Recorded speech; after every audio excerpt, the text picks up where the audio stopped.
अस्सलाम वालेकुम। अच्छा, आज का जो हमारा टॉपिक है उसके अंदर हम ये डिस्कस करेंगे कि हाजर्ड कैटेगरी क्या होती है और अमेज़ॉन के अंदर इसको कैसे अप्रूव करवाया जाता है और उसमें इश्यूज़ क्या क्या आते हैं अगर इसका अप्रूवल ना मिले।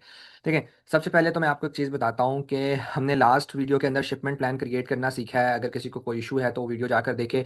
और शिपमेंट प्लान बेसिकली ना समराइज वे अगर बताऊँ तो आप इजाज़त लेते हो अमेज़ॉन से कि हमारी इस प्रोडक्ट के इतने नंबर ऑफ कॉटन जिनकी ये डायमेंशन हैं आपके पास आने वाले हैं और इस डेट तक पहुँचेंगे। इसकी बनता कैसे है, क्या सारे मामलात हैं, वो सारा हम डिस्कस कर चुके हैं और हमने प्रैक्टिकल करके दिखाया, तो आप वो वीडियो भी देख सकते हैं। आज हम बात करेंगे हाजर्ड कैटेगरी। हाजर्ड कैटेगरी होती क्या है, सबसे पहले मैं ये बताता हूँ। देखिए, आपके कोई भी ऐसे प्रोडक्ट जिसके अंदर या तो बैटरी का यूज हुआ है या तो फिर उसके अंदर किसी केमिकल का यूज हुआ है, तो वो हाजर्ड की कैटेगरी के अंदर आ जाती है। हाजर्ड का प्रॉब्लम क्या है? प्रॉब्लम इसका ये है कि अगर आप शिपमेंट प्लान क्रिएट करते हो, अमेजोन आपको अलाउ नहीं करेगा। वहां पर जाकर आपको एक एरर मिल जाएगा जिसमें लिखा होगा कि आपकी ये जो प्रोडक्ट है आप अमेजोन एफबीए नहीं कर सकते। मतलब ये है कि आप हमारे वेयर हाउस में इसको नहीं भेज सकते हैं। उसके लिए क्या करना पड़ता है? अब जारी बात है, अब जिस तरह मैं पाकिस्तान में हूँ, डिफरेंट लोग डिफरेंट कंट्रीज के अंदर होते हैं और अमेजोन की सर्विसेज को यूज कर रहे होते हैं। और जारी बात है, जो कैटेगरीज मतलब जिनके अंदर जो केमिकल प्रोडक्ट्स हैं या कुछ ऐसी प्रोडक्ट्स होती हैं, वो उनके अंदर प्रॉफिट मार्जिन भी काफी ज्यादा है। इलेक्ट्रॉनिक प्रोडक्ट्स के अंदर हमारा भी मेजर इलेक्ट्रॉनिक्स है, तो उसमें बहुत ज्यादा प्रॉफिट मार्जिन बहुत ज्यादा होते हैं नॉर्मल प्रोडक्ट से। लेकिन उसके अंदर इस तरह के इशूज आते हैं जिसकी वजह से लोग उनको टैकल नहीं करते, लोग उनको अवॉइड करते हैं। तो आज हम उसको सीखेंगे। देखें, अगर आपकी प्रोडक्ट के अंदर कोई केमिकल का यूज हुआ है या कोई ऐसी प्रोडक्ट मतलब जिसके अंदर कोई बैटरी यूज हुई हुई है, लिथियम बैटरी है, फॉर एग्जांपल ट्रिमर्स हो गए, पावर बैंक्स हो गए, या डिफरेंट और भी थर्मल ब्रशेस हो गए जो बैटरी वाले हैं, आपके अलावा वैक्यूम क्लीनर हो गए मिनी, मतलब कोई भी ऐसी प्रोडक्ट, और ये आपको सारी मार्केट प्लेसेस के लिए चाहिए। मतलब ऐसा नहीं है कि आप यूएई में कर रहे हो तो वहां नहीं चाहिए होगा, यूके में सब मार्केट प्लेसेस के लिए चाहिए। तो इसके अंदर आपको मैं सिंपल एक चीज बताता हूँ कि आपने अपने सेलर सेंटर में जाना है और सेलर सेंटर में जाने के बाद आपने क्या करना है कि आपने वहां पर सर्च बार के अंदर, अभी हम करके देखते हैं, आपने वहां पर सर्च बार के अंदर बेसिकली जाकर लिख लेना है कि हाजर्ड कैटेगरी या हाजर्ड अप्रूवल या हाजर्ड एग्जेम्पशन शीट, और आपने वो शीट डाउनलोड कर लेनी है। अभी मैं आपको दिखाता हूँ। और ये भी मैं आपको बता दूं कि अगर ये शीट आपको ना मिल रही हो तो आप वैसे तो आप लिंक, आप अगर आप वीडियो के नीचे कमेंट करेंगे तो मैं आपको दे भी दूंगा। मतलब अगर आपको यूई के लिए लिंक चाहिए, यहाँ के लिए भी चाहिए तो मिल जाएगा। लेकिन अगर फिर भी कोई इशू आए तो आप सेलर सपोर्ट पे जाकर उनसे भी चैट में लिंक मांग सकते हैं। ठीक है, फॉर एग्जाम्पल अब ये देखें, मैंने ये सेलर सेंटर लॉग इन किया। अब ये देखें ऊपर, आप अगर यूआरएल में देखें तो कंप्लायंस डैशबोर्ड इंडेक्स ये सब चीजें मेंशन है, क्योंकि इस तरह का वो पेज है। इस तरह का एक लिंक आपको मिल जाएगा। कैसे? सर्च बार में लिखेंगे हाजर्ड एग्जेम्पशन शीट, आपको ऑटोमेटिकली इस पेज के ऊपर आप आ जाओगे। और अगर यहां पर आप देखो तो देखो यहां पर बॉटम राइट के अंदर आपको दो शीट्स आप डाउनलोड कर सकते हो। एक क्या है? Exemption sheet. मैं थोड़ा इसको और जूम कर देता हूं।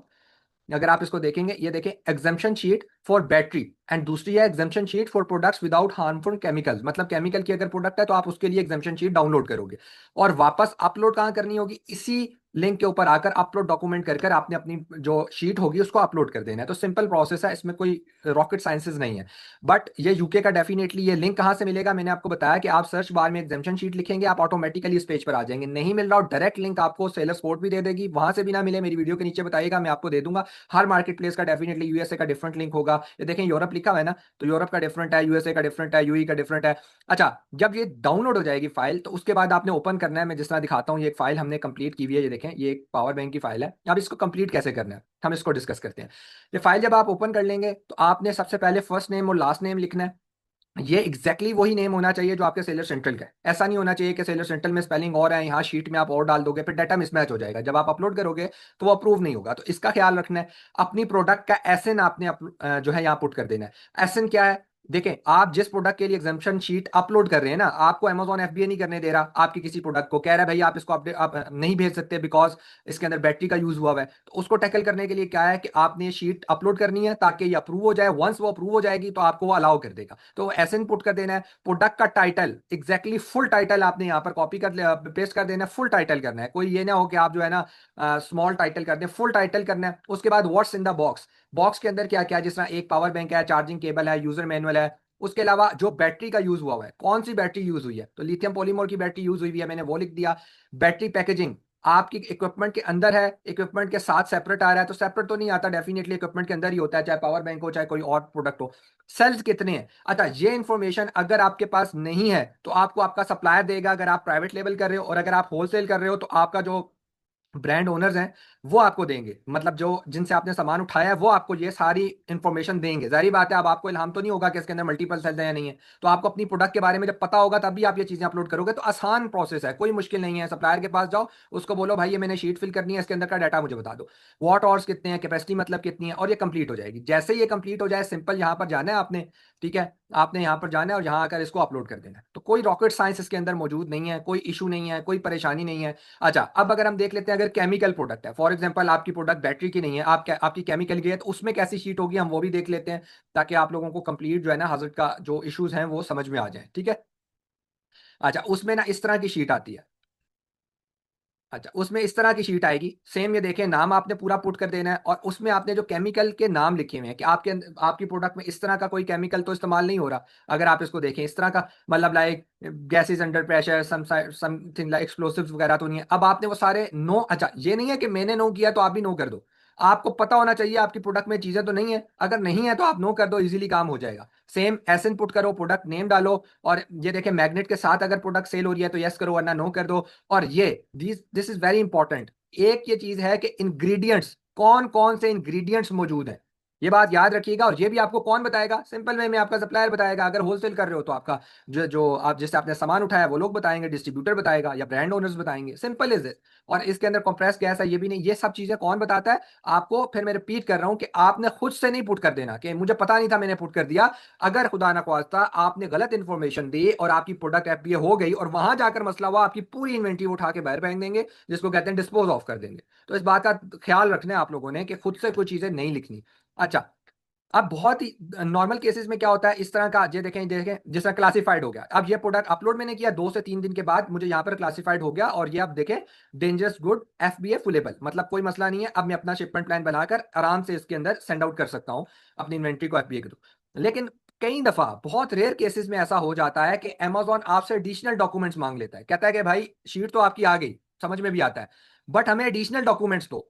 अब बैटरी के केस के अंदर एडिशनल डॉक्यूमेंट्स कौन कौन से होते हैं? एक तो आपकी बहुत इंपॉर्टेंट रिपोर्ट है, UN38 रिपोर्ट उसको कहते हैं। ये वो रिपोर्ट मेरे प्रोडक्ट की पड़ी हुई है, ये भी आपको कहां से मिलेगी? मैं रिपीट कर रहा हूं, आपको आपका सप्लायर देगा। अगर आप ये कहोगे मैं प्राइवेट लेबल कर रहा हूं, मैं खुद से अपनी सर्टिफिकेशन हूं, बहुत महंगी है भाई, 6-7 हज़ार डॉलर लगते हैं इन रिपोर्ट्स को बनाने में, मतलब सर्टिफिकेशन, तो ये आपने अपने सप्लायर से ही लेनी है। मैं रिपीट कर रहा हूं कि जब भी कभी आप बैटरी प्रोडक्ट की तरफ जाएं, तो सबसे पहले उस प्रोडक्ट को खरीदने से, अपना सारा वो मामला करने से, जो भी आपकी मैन्युफैक्चरिंग के मामला हैं, आपने पहले पूछना है कि ये रिपोर्ट्स आपके पास हैं। एक UN38.3 रिपोर्ट है, एक आती है MSDS, ये देखें MSDS इसको कहते हैं मास्टर डाटा शीट, ये बहुत इंपॉर्टेंट है, ठीक है। सेफ्टी डाटा शीट भी इसको कहते हैं, SDS भी कहते हैं। अच्छा, अब इसके अंदर क्या होता है, आपके प्रोडक्ट में जितने बैटरी सेल्स यूज हुए हैं सबके बारे में लिखा होता है कि भाई उसके अंदर कोई वो ब्लास्ट तो नहीं हो सकता, उसके अंदर कौन सा मटेरियल यूज किया है, वो कितना प्रेशर हैंडल कर सकता है, सब कुछ होता है। ये एडिशनल डॉक्यूमेंट्स होते हैं जो कभी कभी रेयर केसेस में बट मांग सकता है अमेजोन, तो आपके पास होने चाहिए।